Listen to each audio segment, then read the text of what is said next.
संसार में अनेक ज्ञानी है।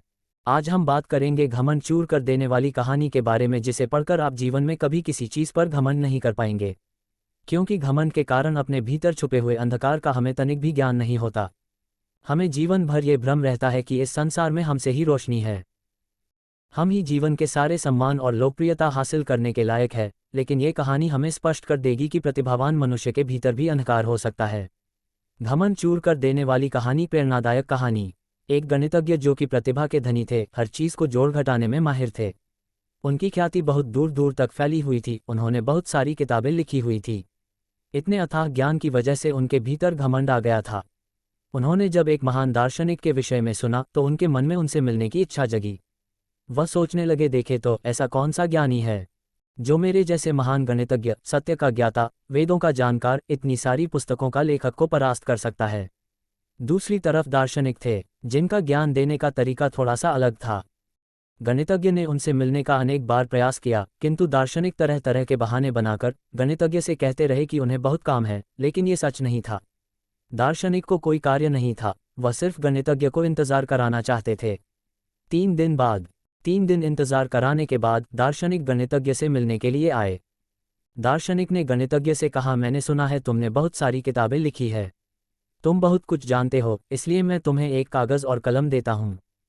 तुम जो कुछ भी जानते हो लिख दो, क्योंकि उन विषयों पर बात करने का क्या लाभ जो तुम जानते हो। अगर तुम उन विषयों पर लिख दोगे जो तुम जानते हो, तो हम उन विषयों पर बात करेंगे जो तुम नहीं जानते। ऐसा करने से सही मायने में हम कुछ ज्ञान की बातें कर पाएंगे और समय भी बर्बाद ना होगा। ऐसा कहकर उन्होंने कागज और कलम गणितज्ञ के सामने रख दिया। गणितज्ञ वैसे तो बहुत प्रतिभाशाली थे, लेकिन उन्हें समझ नहीं आ रहा था कि आखिर वह इस कागज पर क्या लिखें। इंतजार करते हुए उन्हें कई घंटे बीत गए, लेकिन उन्हें समझ नहीं आया। गणितज्ञ ने कहा, मैंने जीवन में बहुत सारी पुस्तक लिखी है, लेकिन इस कागज पर क्या लिखूं मुझे समझ नहीं आ रहा।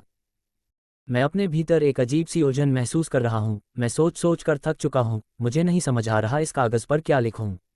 दार्शनिक ने गणितज्ञ की ओर देखा। दार्शनिक ने कहा, मैंने सुना है तुमने तो 1700 पन्नों पर सत्य की व्याख्या की है और तुम्हें समझ नहीं आ रहा कि क्या लिखा जाए। ये तो बहुत अजीब बात है। ये सुनकर गणितज्ञ की आंखों से अजीब प्रकार के आंसू निकल आए, जैसे कि पल भर के लिए उनका ज्ञान कहीं उड़ सा गया हो। उसके भीतर खुद को लेकर एक प्रश्नचिन्ह सा बन गया। जीवन में पहली बार वह एक ऐसी स्थिति में आया हो जिसमें उसने खुद से ही सवाल किया और गहराई से सोचा, वाकई में क्या मैं कुछ नहीं जानता। गणितज्ञ ने कहा, क्या मैं कुछ नहीं जानता? मैंने अपनी पूरी जीवन शक्ति ज्ञान को अर्जित करने पर लगा दी और आज मैं ये क्या महसूस कर रहा हूं कि मैं कुछ नहीं जानता। दार्शनिक ने कहा, तुमने ज्ञान का पहला सबक ले लिया है कि तुम कुछ नहीं जानते। नहीं जानना एक शुरुआत है। अपने बीते हुए जीवन में जो भी कुछ तुमने जाना था, आखिर में जाना ही नहीं था। वह तो सिर्फ व्यवहारिक ज्ञान था, स्वयं का ज्ञान नहीं। ज्ञान के इतने बड़े समुद्र में व्यक्ति थोड़ा सा ही जानता है, लेकिन उसे अपने ज्ञान का घमंड हो जाता है कि वह बहुत कुछ जानता है। सच्चा ज्ञान तब होता है जब समझ में आता है कि वह जितना जानता है वह बहुत कम ही है। सबसे पहला ज्ञान यही है, अपनी अज्ञानता को जानना। मनुष्य सब कुछ जान सकता है, लेकिन जो जान रहा है उसको नहीं जानता। अपने भीतर बैठे उस अंधकार को नहीं जानता जो बाहरी ज्ञान से घमंडी हो जाता है। उसकी नजरें कभी खुद को नहीं देख पाती। वह सदैव ये देखता है कि लोगों की तुलना में उसने क्या इकट्ठा किया है, लेकिन उस ज्ञान के पीछे कितना अंधकार जमा हुआ है, उसे देखने से वह वंचित रह जाता है।